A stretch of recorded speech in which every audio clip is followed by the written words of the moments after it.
जय हिंद दोस्तों, आपके अपने YouTube चैनल स्टूडेंट माइंड पर आप लोगों का स्वागत है। चलिए आज हम शीत युद्ध का दौर क्लास 12 का तीसरा लेक्चर हम देखते हैं। फर्स्ट लेक्चर में हमने बात किया था कि शीत युद्ध का कैसे, शीत युद्ध का मतलब क्या होता है, शीत युद्ध का कैसे उत्थान प्रथम विश्व युद्ध से हमने देखा कि प्रथम विश्व युद्ध क्या हुआ, उसके बाद की स्थिति और द्वितीय विश्व युद्ध की स्थिति में कैसे शीत युद्ध प्रारंभ हो गया था। फिर दूसरा लेक्चर में हमने अन्य कारणों को देखा था कि द्वितीय विश्व युद्ध के दौरान क्या परिणति हुई, उसके बाद क्या कौन सी घटनाएं घटी जिस प्रकार शीत युद्ध चरम पर गई। क्यूबा मिसाइल संकट के बारे में हमने जाना था और उसके बाद तक हमने कई कई जगह तक सैनिक मुठभेड़ भी हुए थे, उनके बारे में हमने जान लिया था। आज हम तीसरे लेक्चर में हम जानेंगे कि उस समय पहली दुनिया अर्थात अमेरिका को पहली दुनिया माना गया है, अमेरिका को, और दूसरी दुनिया यूएसएसआर। ये मानचित्र पूर्ण नहीं है लेकिन ये समझाने की दृष्टि से ठीक है, आप मैप पर देख लीजिएगा। तो यूएस और यूएसएसआर पहली दुनिया और दूसरी दुनिया, हमने इसके बारे में हमने बात कर लिया था। और देखिए ये पूंजीवादी और ये साम्यवादी कम्युनिज्म और दोनों अपनी विचारधाराओं को लेकर चल रही थी। ठीक, विचारधाराओं को क्या लेकर अपनी अपनी गुट बना रहे थे, लेकिन कई ऐसे भी देश हुए, कई ऐसे भी जो राष्ट्र हुए जिसे हम तीसरी दुनिया का देश कहते हैं। आखिर तीसरी दुनिया का देश क्या है, तीसरी दुनिया का हम देश किसे कहते हैं? तो चलिए क्लास को अब शुरू करते हैं। तो जो तीसरी दुनिया के देश वो होते हैं जो द्वितीय विश्व युद्ध के बाद अभी क्या हुए थे, स्वतंत्र हुए थे, उपनिवेशवाद साम्राज्यवाद के चंगुल से जो मुक्त हुए थे, आंदोलन करके जो आज़ाद हुए थे, उनको हम कहते हैं तीसरे दुनिया के देश।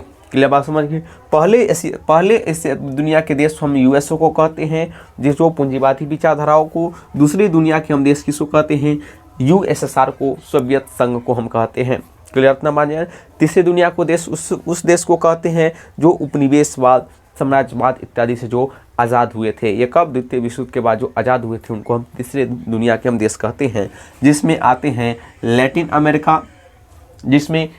अमेरिका, अफ्रीका के देश आते हैं और इंडिया आते हैं, और जो एशिया के अन्य देश है, एशिया के देश आते हैं और ऑस्ट्रेलिया आते हैं। तो ये सब जो इसको नहीं ले सकते। तो जो द्वितीय विश्व युद्ध के बाद जो उपनिवेशवाद से जो स्वतंत्र हुआ, आज़ाद हुआ, उसे हम क्या कहते हैं, तीसरे दुनिया का देश कहते हैं। क्लियर। तो क्या आप यहाँ पर सोचिए कि यहाँ पर गुट चल रही है, सब अपना अपना गुट क्या कर रही है कि अपना अपना ये दोनों है क्षेत्र अपना बढ़ा रही है। क्लियर। लेकिन देखिए एक बात गौर देने वाली बात है कि यूएस और यूएसएसआर काफ़ी है युद्ध के लिए, पूरा वैश्विक परिस्थिति को बदलने के लिए इतना बलवान है, इतनी शक्तिशाली है कि वो वैश्विक स्थिति को बदल सकता है। लेकिन आखिर इन दोनों देशों को, छोटे देशों को ज़रूरत क्यों पड़ा?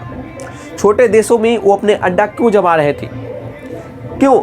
क्योंकि इसका भी अनेक कारण है, ताकि वो अन्य देशों को अपनी गिरफ्त में ले रहे थे। जैसे यूएसआर ने लिया था किसको, क्यूबा का लिया था, या जो क्यूबा को लिया था इसलिए ले रहा था ताकि अपना क्षेत्र भी क्या हो, किसी प्रकार का युद्ध से किसी प्रकार का क्या हो, क्लैश हो, नुकसान ना हो, पहला कारण। दूसरा कारण यह थी कि यहाँ से क्या हो, महत्वपूर्ण जो खनिज संसाधन है इसको वो मिल सके, पहला। दूसरा कि इस छोटा देश को भी क्या सुरक्षा का वादा किया था कि हम तो आपको क्या करेंगे, सुरक्षा देंगे। क्या कि नहीं, एक बड़ा आदमी होता है कहते तू हमारे साथ रहो, हम तुम्हें क्या देंगे, सुरक्षा देंगे। क्लियर। तो कहता है कि हाँ बड़ा आदमी है, हमारे साथ रहेगा तो कह रहा मेरा रेपुटेशन बढ़ जाएगा, इज्जत बढ़ जाएगा। तो जो बड़ा जो देश था, जो छोटे छोटे जो देश होते थे, वो भी क्या करते थे, इसके साथ रहते थे, लेकिन अपनी सुरक्षा का वादा करते थे। क्लियर बात समझे कि ये छोटे देशों को सुरक्षा का वादा, फिर से खनिज संसाधन मिल जाता था।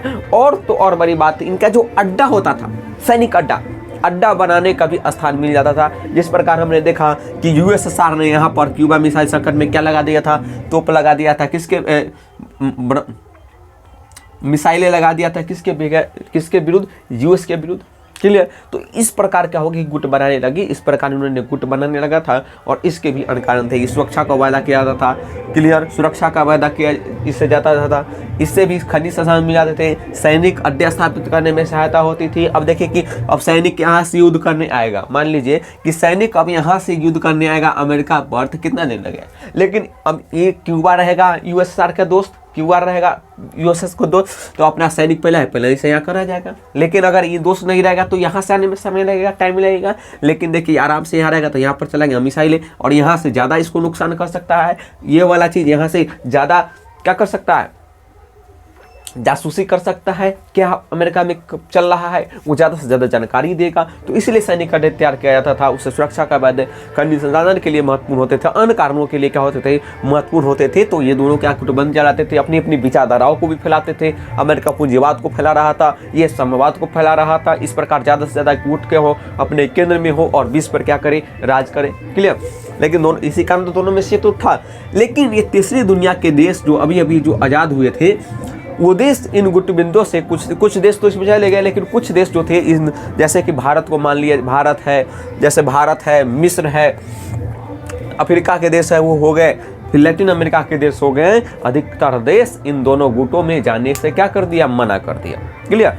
अब इन दोनों दबाव डाल रहे थे जो नव स्वतंत्र राष्ट्र हुए हैं, ये हमारे गुट में आ जाओ, हमारे गुट में आ जाओ तो हम सुरक्षा देंगे, आर्थिक मदद करेंगे, आपको राजनीतिक मदद करेंगे, कोई दिक्कत नहीं होगा, हम में आ जाओ। तो उसी प्रकार यूएस भी कह रहा है कि मेरे विचारधाराओं को मानो, मेरी पूंजीवाद को अपना लो। पूंजीवाद को अपनाओगे तो बाजार, मुक्त बाजार होगा, ज़्यादा स्वतंत्रता मिलेगी, आपको अधिकार मिलेगा, हम ज़्यादा सुरक्षा करेंगे, हम आपको मदद करेंगे, आप कमज़ोर हो मैं मदद करूँगा। उसी प्रकार यूएसआर भी क्या करता था, सब वादे करते थे। लेकिन तीसरी दुनिया के देश जो थे वो बहुत चालाक बुद्धिमान कहिए, लेकिन उन्होंने कहा कि तीसरी दुनिया के देश कहे कि नहीं, मैं अभी स्वतंत्र हुआ हूँ, मैं तो पिंजरा से अभी निकला हूँ, मैं किसी की पिंजरा में फिर जाने वाला कि तुम अभी दाना डाल रहे हो और बाद में हमें क्या करोगे, जाल में फंसा लोगे, तो मैं ऐसा नहीं करूँगा। मैं स्वतंत्र हुआ हूँ, भले ही मेरा कि कितना भी कमजोरी क्यों ना हो, मेरा घर में खाना हो या ना करो, मेरा घर हो या ना हो, मैं आपसे सुरक्षा ऐसा नहीं करूँगा, मैं अपने गुट में नहीं जाऊँगा।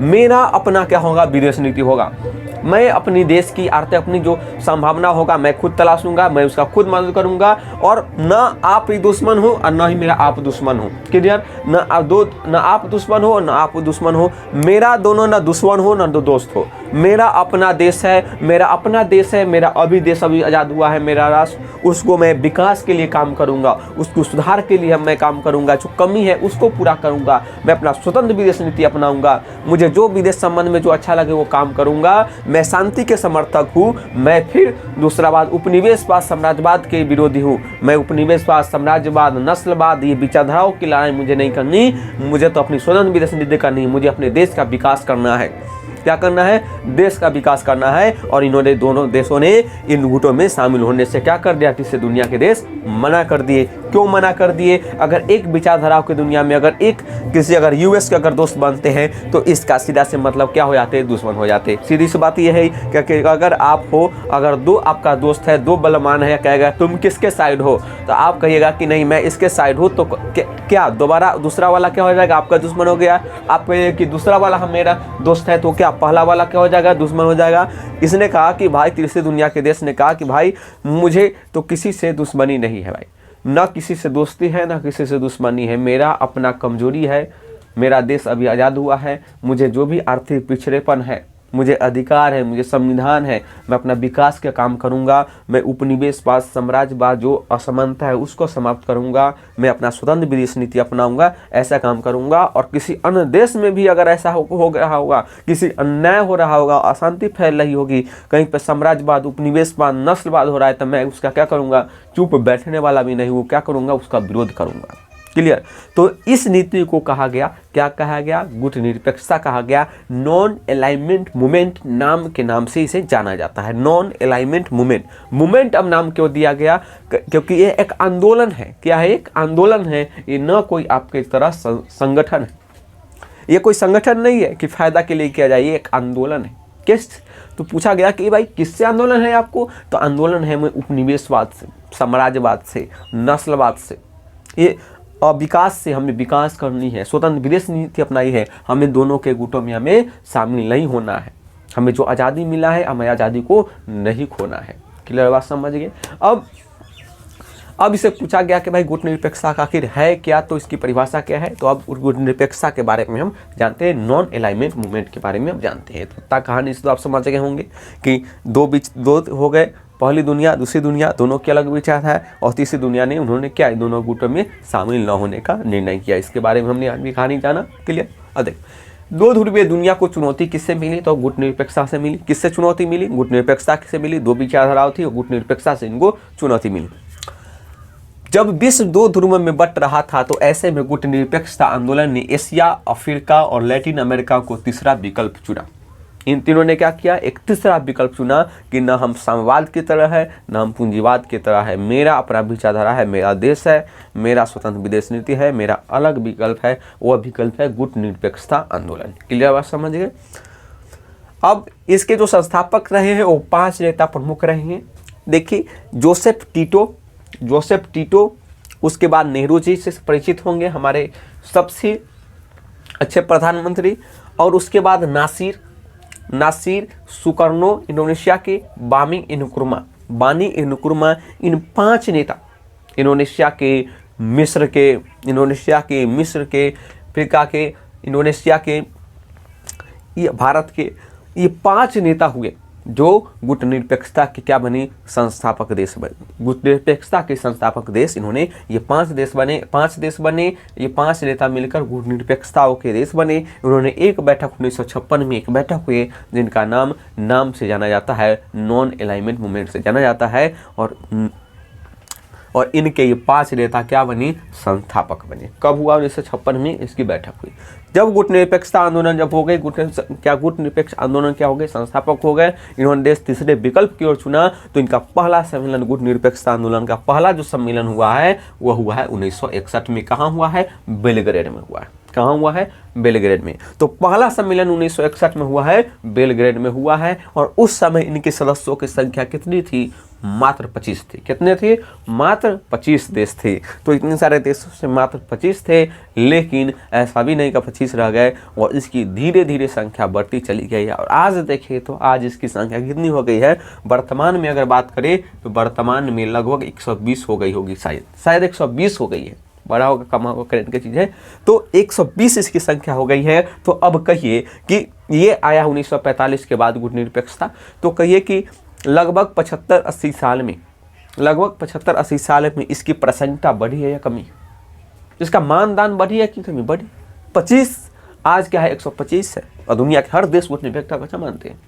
तो क्या इसकी जो प्रासंगिकता है, इनकी वैल्यू है, क्या बढ़े है। तो पूछेगा कि सदस्य कितना है, 25 है, और आज 120 है, वर्तमान में इसकी संख्या क्या अत्यधिक बढ़ी है इसकी। अब कहा कि भाई गुटनिरपेक्षता बाकी है क्या, अब गुटनिरपेक्षता हम किसको कहेंगे। देखिए सीधा सा मानो, अब जो प्रथम विश्व के दुनिया के देश थे, दूसरे विश्व के दुनिया के देश थे, उन्होंने पूछा कि भाई आपने गुटनिरपेक्षता, उन्होंने आंदोलन अपनी अपनाया, आपने तीसरा विकल्प चुना, ठीक है, ये है क्या, इसकी परिभाषा क्या है, कि केवल गुटनिरपेक्षता ने आपने अपनाया ऐसा मतलब कि आप तटस्थ है, कि आपको राजनीति से कोई मतलब ही नहीं, विश्व में क्या चल रहा है आपको मतलब नहीं, आप तटस्थ हैं, आप तो अपना मुख्य दर्शक बन के देख रहे हैं दुनिया में हो रहा है, आप चुपचाप अपना देश के लिए काम कर रहे हैं।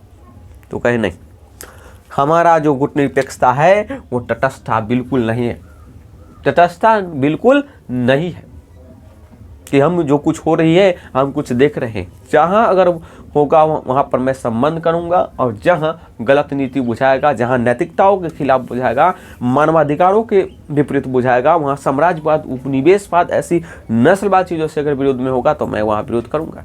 अगर परमाणु की अगर बात होगी तो मैं वहाँ विरोध करूँगा। हथियारों की दौर की बात आएगा तो हम वहाँ पर विरोध करूँगा, मैं उसका समर्थन बिल्कुल नहीं करूँगा। तो ये है, ये क्या है, तटस्थता भी नहीं है कि जो कुछ हो रहा है मैं देख रहा हूँ, नहीं, उसमें भी क्या करूँगा, मैं इंस्ट्रूमेंट करूँगा।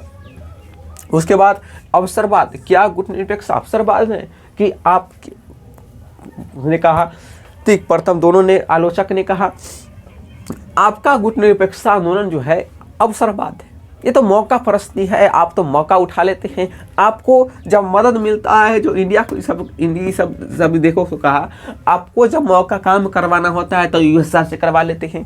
तो कोई काम अगर यूएस से अगर नहीं हो रहा है, इससे हो रहा है, तो आप इससे काम करवा लेते हैं कि सर जी हमको ये काम कर दीजिए, हमें काम करना चाहिए। और जब आपका काम निकल जाता है तो फिर अब इससे से भी काम करवा लेते हैं। तो ये तो मौका फरस्ती है। आपने तो कहा कि कोई दोस्त नहीं, कोई दुश्मन नहीं है, और आपने क्या किया, दोनों से काम कर लिया। आप तो मौका फरस्ती है, आप तो लाभ उठाते हैं। क्लियर। तो मौका फरस्ती भी कही गई, तो आलोचक मौका फरस्ती, इन्हें अवसरवाद की भी उन्होंने संज्ञा दी, लेकिन ये अवसरवाद भी नहीं है, क्योंकि यह गलत नीति का निर्णय कभी नहीं करेगा। आपने और इसका एक प्रमुख देखा कि 1971 में, देखिए आपने 1971 में किससे सहायता लिया था, यूएसएसआर से लिया था, जिस समय अमेरिका ने यहाँ से सैनिक भेज दिया था यहाँ पर बंगाल खाड़ी में, और यहाँ पर चीन, पाकिस्तान और सब एकजुट हो गए थे। तो भारत ने उस समय इंदिरा गांधी सरकार थी और यूएसएसआर से क्या किया था, वहाँ पर संधि किए थे। संधि करने के बाद क्या हो गई, युद्ध हो गई। तो इस पर आलोचना का है कि आप गुटनिरपेक्षता कहते हैं कि मैं किसी संधि नहीं करूँगा, किसी से गुट में शामिल नहीं होगा, लेकिन ये क्या है, तो ये है, यही है, तो ये क्या है। तो भारत गुटनिरपेक्षता जिसने कहा कि देखिए आप और ये पाकिस्तान, चीन क्या है, पाकिस्तान जो जब पाकिस्तान चीन साम्राज्यवादी देश है, वह साम्राज्यवाद को बढ़ावा देते हैं, वो साम्राज्यवाद को बढ़ावा देते हैं और इसका समर्थक बिल्कुल नहीं है। और जब ऐसा होगा और जब इस पर खिलाफ होगा तो मैं यहाँ पर संधि कर भी सकता हूँ। क्लियर। तो इस पर भी बहुत आलोचक अवसरवाद कहते हैं गुटनिरपेक्षता को। तो गुटनिरपेक्ष ने कहा कि ये अवसरवाद नहीं है। अब देखिए ये पृथकतावाद भी नहीं है कि हमें अंतर्राष्ट्रीय राजनीति से कोई मतलब ही नहीं है, कि हमें अंतर्राष्ट्रीय कुछ चल रहा है हमको देखना ही नहीं, हम तो अंतर्राष्ट्रीय में इन्वेस्ट करेंगे, ऐसा भी नहीं है। अंतर्राष्ट्रीय राजनीति में हम आएंगे भी, संबंध बनाएंगे भी, किसी देशों से हम संबंध ऐसा स्थापित भी करेंगे। ये मेरी स्वतंत्रता है, ये मेरा स्वतंत्र विदेश नीति है। सक्रिय भूमिका निभाती है, वही बात कि अंतर्राष्ट्रीय राजनीति में देशों से संबंध बनाती है ना, सक्रिय भूमिका निभाती है, सक्रिय तटस्थता की भूमिका निभाती है। क्लियर। सही नीति गुटनिरपेक्षताओं की जो सही नीति है वो गुटनिरपेक्षता क्या है, सही नीति का समर्थक है। ये शांति के समर्थक है, नॉट अशांति के समर्थक नहीं है। ये कहीं पर विद्रोह, किसी देश पर साम्राज्यवाद हमला हो रहा है, किसी देश पर परमाणु हमला हो रही है, वहाँ पर मानवाधिकारों का हनन हो रहा है, वहाँ पर नस्लवाद आ रहा है, उपनिवेशवाद हो रही है, साम्राज्यवाद हो रही है, तो अशांति वहाँ पर फैलाई जा रही है। तो भारत जो गुटनिरपेक्ष देश है, इस सबके विरोध में है। ये शांति की नीति है। गुटनिरपेक्षता क्या है, शांति है, अशांति नहीं।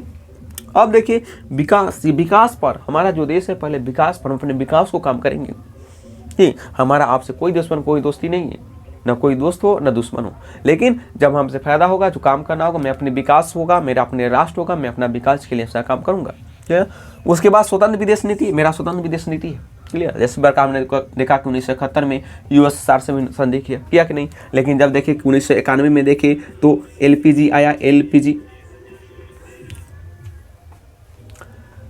उदारीकरण, वैश्वीकरण और निजीकरण जब आया तो देखे कि उस समय क्या यूएस के पक्ष में आ गए, यूएस के क्या आ गए, भारत के झुकाव आ गए। लेकिन हमने कहा कि यूएस से हमें दुश्मनी हो गया, रूस से दुश्मनी हो गया, ऐसा बात नहीं।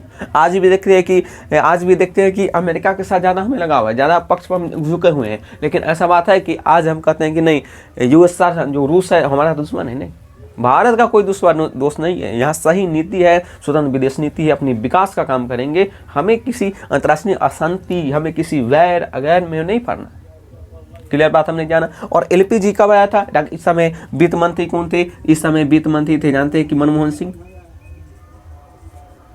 जानते हैं मनमोहन सिंह। और मनमोहन सिंह इतने अच्छी प्रधानमंत्री, ये जो राजनेता से कई बेहतर क्या है, अधिकारी है, जिन्होंने जैसे 2 दिनों का ही खाना का पैसा बच चुका था भारत में इंपोर्ट का, लेकिन इतनी भारत को सुधारा, इतनी भारत को, जैसे कहते हैं ना कि कुम्हार जो होता है घड़ा को पीट कर सुधार देता है, उसी प्रकार हमारे मनमोहन सिंह ने भारत को पीट कर क्या किया था, सुधार दिया था। और जानते हैं कि 2 दिन का जो खाना पैसा बचा हुआ था 2 दिन के लिए, 2 सप्ताह के लिए, और मनमोहन सिंह जब आए तो वित्त मंत्री पूरा जीडीपी को सुधार दी। इतनी विकास एलपीजी गुलाइसन इन्होंने इस समय मनमोहन सिंह लाए थे, तो इसको नहीं भूलना चाहिए।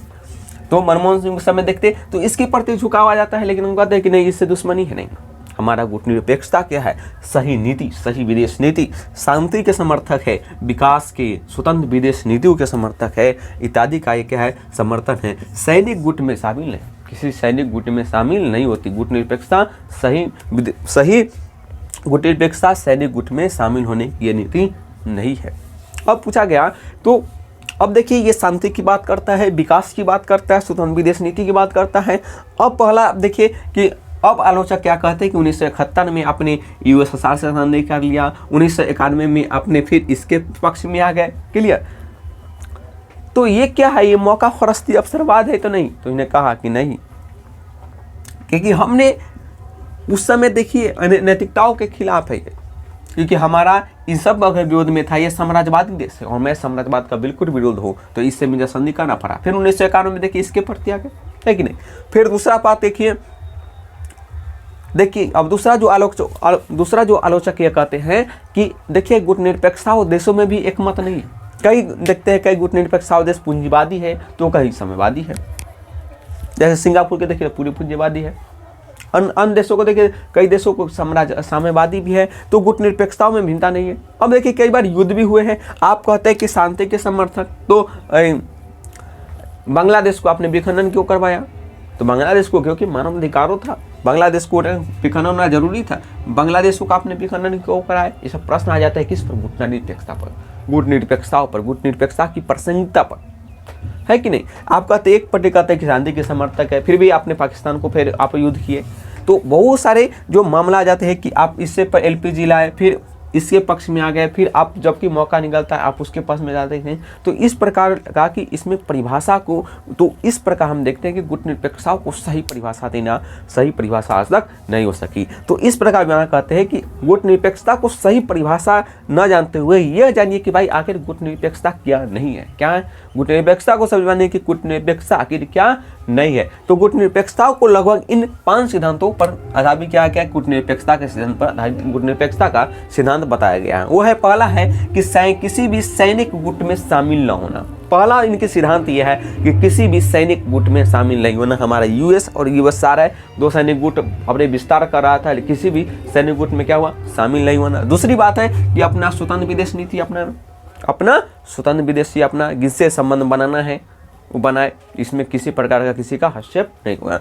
तीसरी बात होगा कि उपनिवेशवाद, साम्राज्यवाद और नस्लवाद का प्रीणता नहीं। देखते हैं कि हम उपनिवेशवाद, साम्राज्यवाद, नस्लवाद नहीं। और नस्लवाद के आंदोलन के लिए कई आंदोलन में गुटनिरपेक्ष देशों ने सफल भी है, उसको देश को आज़ाद कराने के लिए, उसको स्वतंत्र बनाने के लिए भी क्या किए हैं, आंदोलन किए हैं। किसी महाशक्ति को अड्डे बनाने नहीं देना। जैसे प्रकार हमने देखा कि क्यूबा ने दे दिया था अड्डे बनाने यूएसआर को, तो गुटनिरपेक्ष देश किसी को अड्डे बनाने नहीं देना, किसी को देश को अड्डे बनाने नहीं देना। और पांचवी बात है किसी प्रकार का द्विपक्षीय संधि, किसी देश के बीच द्विपक्षीय संधि नहीं करना। क्लियर?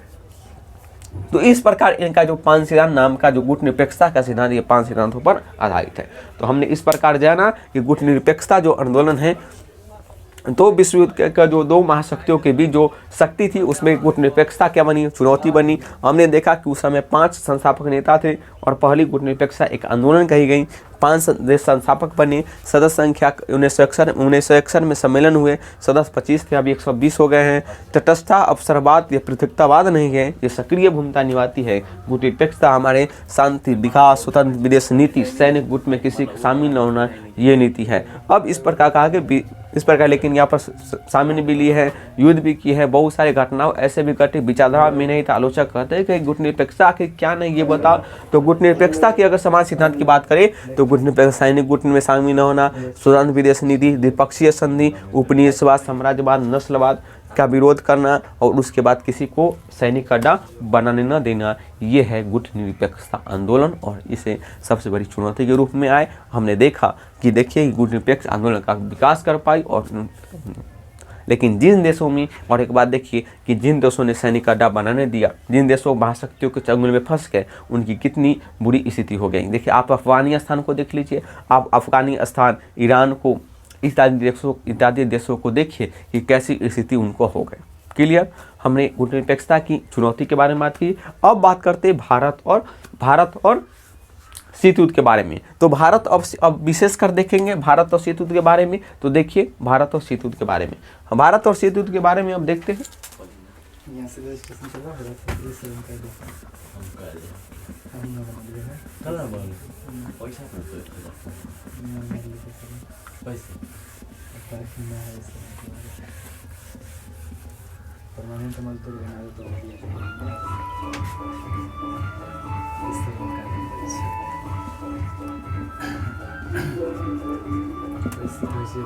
भारत और शीत युद्ध की अगर बात करते हैं तो जानते हैं, हम इंडिया की बात करते हैं तो इंडिया भी किसी गुटनिरपेक्ष में, किसी महाशक्ति में शामिल हुए नहीं हुए। तो पहली बात यह है कि भारत में भी क्या हुआ, शामिल नहीं हुए। भारत ने भी गुटनिरपेक्षता आंदोलन को तो मुख्य समर्थक ही थे, मुख्य।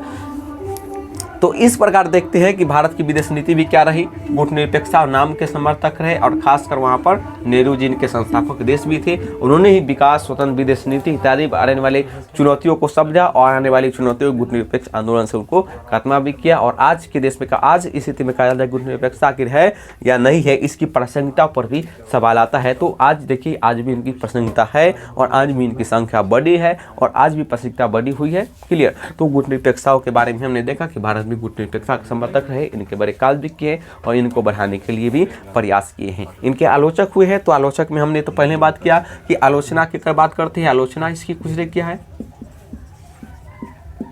आलोचना ने कहा कि एक अवसरवाद है। पहली आलोचना हुआ है इसको अवसरवाद को लेकर कि मौका फरस्ती है, ये तो मौका उठाने वाला काम है। गुटनिरपेक्षता है कि जब मन आए उससे मौका उठा ले, जब आए तो उससे मौका फ़ायदा उठा लेना, ये तो मौका फरस्ती है। दूसरी बात कहे कि इसमें मेल नहीं, अपने देशों में ही क्या है, मेल नहीं है। क्योंकि देखिए कि कई देश साम्यवादी है, कई पूंजीवादी है, तो इसमें अपने देशों में क्या है, अपने देशों में भी क्या है, मेल नहीं है। कई देखिए युद्ध भी हुए, कई इन देशों ने युद्ध भी कही कि 1971 का युद्ध देख लीजिए, 1971 का उन्होंने युद्ध देख ली, इसमें उन्होंने द्विपक्षीय संधि भी किया। तो इस प्रकार कहा तो गुटनिरपेक्षता मौका फरस्ती है। देखिए गुटनिरपेक्षता क्या है, मौका फरस्ती है। तो इस प्रकार आलोचना ने गुटनिरपेक्षता को क्या किया है, आलोचना की है। तो इस प्रकार हमने लेक्चर को आज समाप्त करते हैं और एक चौथा लेक्चर आएगा, उसमें मैं वहाँ पर लाऊंगा क्वेश्चन लाऊंगा जो 3 नंबर और 5 नंबर में कौन कौन से क्वेश्चन पूछते हैं और ऑब्जेक्टिव दूंगा। थैंक यू, धन्यवाद।